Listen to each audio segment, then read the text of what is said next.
What's up everyone? Today I've got something a little bit different for you all. As you know, my channel focuses on stuff that I'm currently into, which is NERF, if you couldn't tell by my intro. Several years ago, I found myself getting into this hobby of taking NERF blasters and modifying them so they shoot farther and in turn much harder. As I started diving down deeper into this community, I ran across the wonderful world of 3D printed blasters. So in this video, I'll briefly go over all the blasters I've built over the years. So intro, let's go.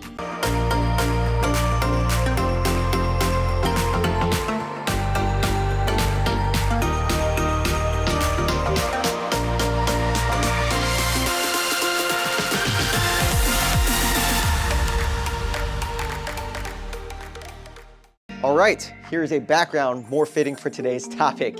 Most of these are modified, by the way. So what exactly is a 3D printed blaster?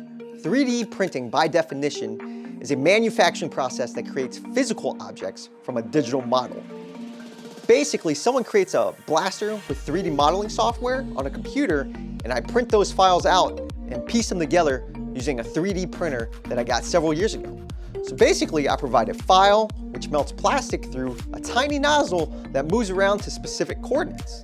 It prints layers by layers until I end up with my object. Often creators will provide a hardware kit which includes a spring, motor, screws, and whatever hardware is necessary for a blaster to function. Also, each of the flywheel blasters are either take a 2S or 3S lithium polymer battery, whereas a AA or a C or D batteries are just not as powerful. If you want it to have as much power, you're gonna need a lot of those batteries. All right, so for each, I'll post up some FPS stats on the screen to show you how each one operates. First, I'll start off with one of my favorite blasters, the Spring Thunder by GDOP. This is a 3D printed shotgun that takes 3D printed shells and can fire a number of different projectiles. A single short dart, a regular sized dart, 2 regular sized darts, 3 rival rounds, and a cut down mega dart. I primarily use it to shoot 3 rival rounds, and I have a sniper attachment to shoot short darts more accurately. One of my most viewed videos is gameplay with the sniper attachment. So what makes this blaster so fun to use? Well, you can load shells like a shotgun, holding 4 under the barrel and 1 in the chamber.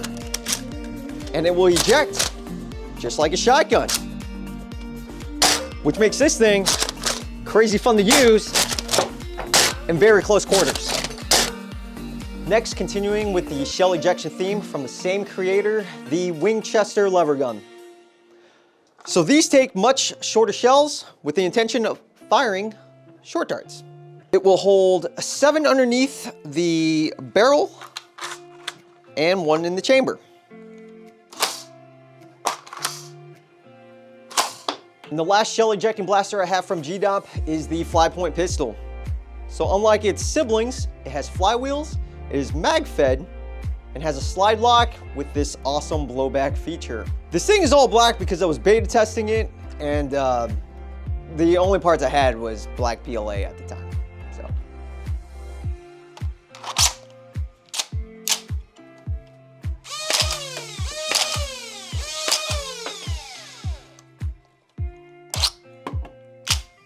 All right, next up is my last shell ejecting blaster, period. The Breaking Wind. It is a spring-powered, small, compact blaster that takes the same shells as the Spring Thunder.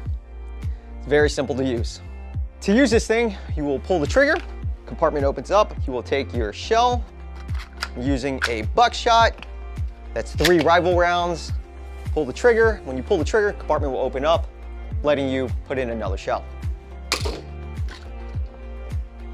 And there you go. The Talon Claw. This, for a long period of time, was my favorite blaster to use. It's accurate, it's lightweight, compact, and it is mag-fed. I added this 3D printed tip. It has a little bit of rifling to put a spin on the dart. It takes these Talon mags, which have become quite popular among the community because they are cheap, very well made, and each one of these holds 15 short darts. To use the Talon mags, very simple. Just want to prime it, take your mag, inserts, forward, and fire. The Caliburn. This is what got me into the world of 3D printed blasters. This thing at the time shot regular sized darts harder than any Nerf blaster I've ever owned, and it just wowed me. I can't really demo it at the moment because I did drop it and crack the mag well in several places, but that is the beauty of 3D printing. I can just print out the parts that I need.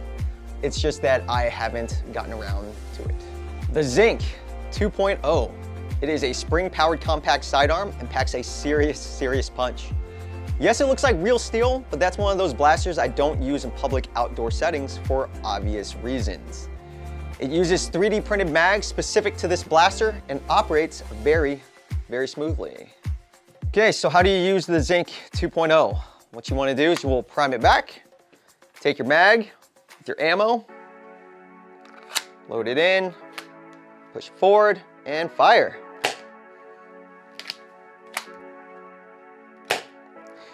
It does have this mechanism, so if you are out of ammo and you press it forward, you cannot go all the way. Slide lock. So that just indicates that you are out and you want to put in a new mag. Good to go. The Grass Snake is a flywheel powered pistol that also uses 3D printed mags.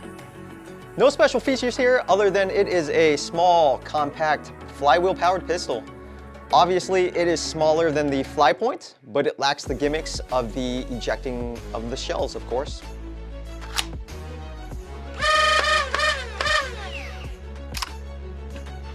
The Bulwark. It is a P90 style blaster with a top-loading magazine, so darts feed into this thing in a non-traditional manner that we usually see in Nerf. I do sometimes get dart jams with this more than my other blasters, but I suspect that it's just the darts that I'm simply using. It's a very cool close quarters type blaster. The Bulwark takes Talon mags, which go in like so, and then you've got your rev trigger, and then you've got your trigger, your firing trigger. So here we go.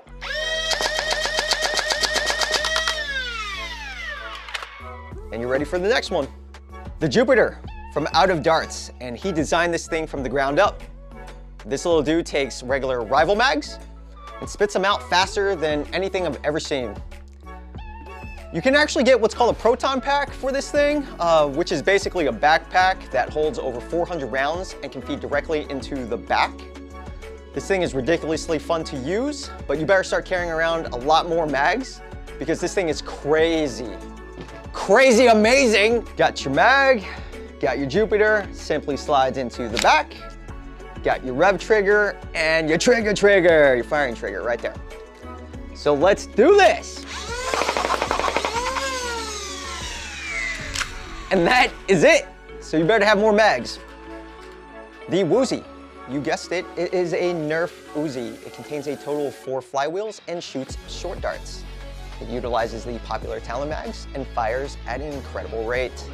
This thing is ultra compact, mags slide easily in and out, and it's one of those where you should probably carry a ton of mags because you will go through your ammo very quickly.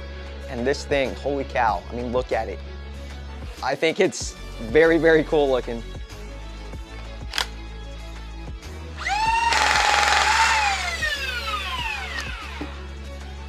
The FDL-2.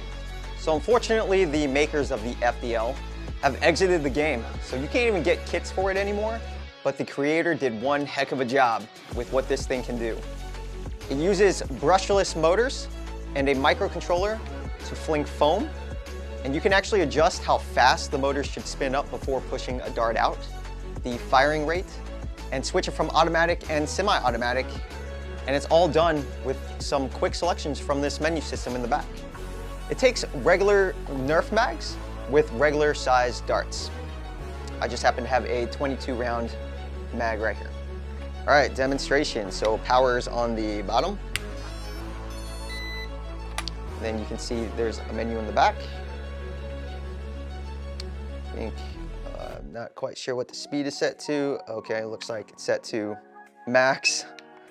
Burst, we'll start out with 3 round burst, so that way you can see how what that's like. Only has 1 button, which is awesome. All controlled with this microcontroller. So we'll go ahead and do a 2 round burst.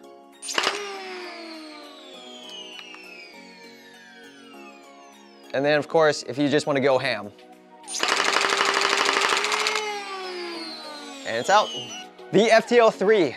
This is an upgraded model to the FTL2 with new aesthetics and flywheels mounted vertically.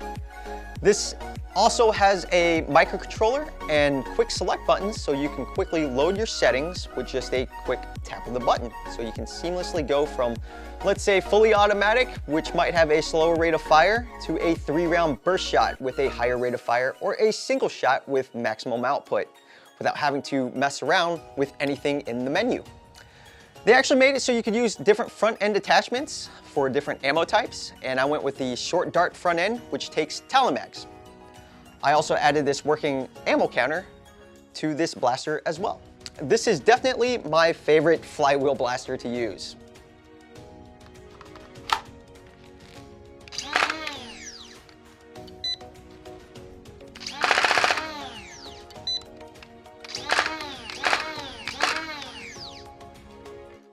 The SBL, much like the Talon Claw, this is a small compact blaster with some serious power.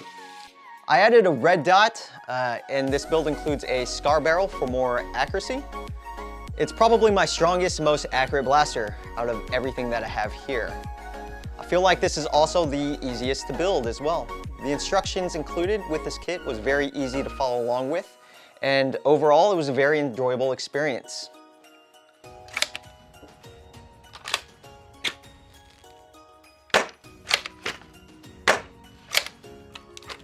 Well, there you have it. You've made it to the end. Thanks for sticking around, and I hope this video was of some sort of use to you as you start diving down into this wonderful world of 3D printing and NERF. So, see you next time. Peace.